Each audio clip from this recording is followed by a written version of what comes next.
Jā. Tu šķiro atkritumus? Jā, protams, man mājā ir atsevišķi maisiņi, kur es lieku visus plasmasus un kartons, un tad es viņus nesu un lieku speciālā konteinerī. Tu nemelo? Nē, godavārds. Tu dari ļoti labu darbu. Jā, vienīgais es nekad nezinu, kas ar viņiem pēc tam notiek, jo es viņus iemetu. Tieši tāpēc es arī tev to jautāju, jo mēs tūlīt redzēsim, kas notiek ar plasmasas pudelēm. Kolosāli, ļoti interesanti. Ejam skatīties!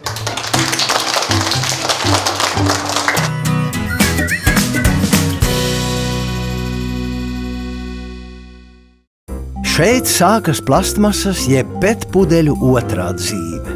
Šajos lielajos kvadrātos jeb ķīpās ir iepakotas simtiem saspiestas pudeles, kuras cilvēki izmetuši šķirojamos konteineros.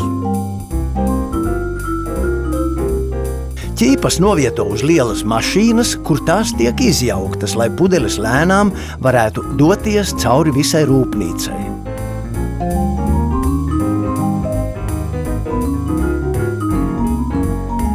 Sākumā tās nonāk vibrosietā, kur saspiestās pudeles kārtīgi sapurina, lai no tām nokratītu citus gružus, kas tam pieķērušies.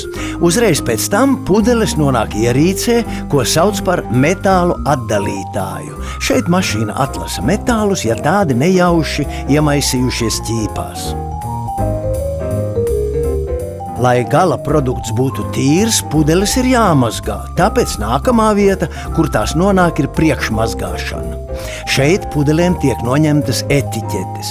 Mašīna etiķetes izspļauj ārā.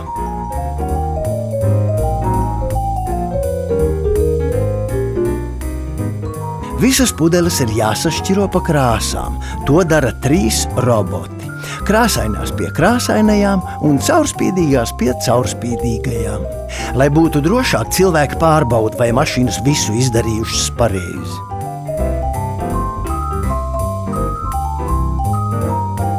Tālāk sašķirotās pudeles nonāk smalcinātājā.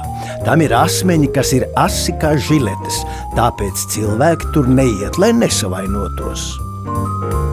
Pudeļu korķīši ir no materiāla, kas peld ūdenī, tāpēc sasmalcinātās pudeles nonāk šādā ierīcē, kur pārslas nogrimst, bet sasmalcinātie korķīši uzpeld augšpusē.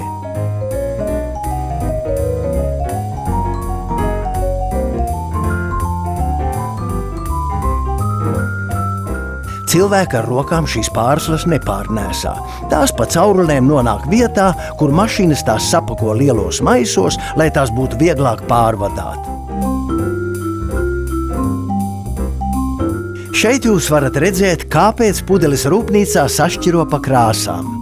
No iegūtajām pārslām atkal ražo tādas pašas PET pudeles, dažādus citus iepakojumus un arī materiālu, ko sauc par poliesteru. No poliestera vēlāk ražo apģērbu oderes vai, piemēram, automašīnu drošības jostas.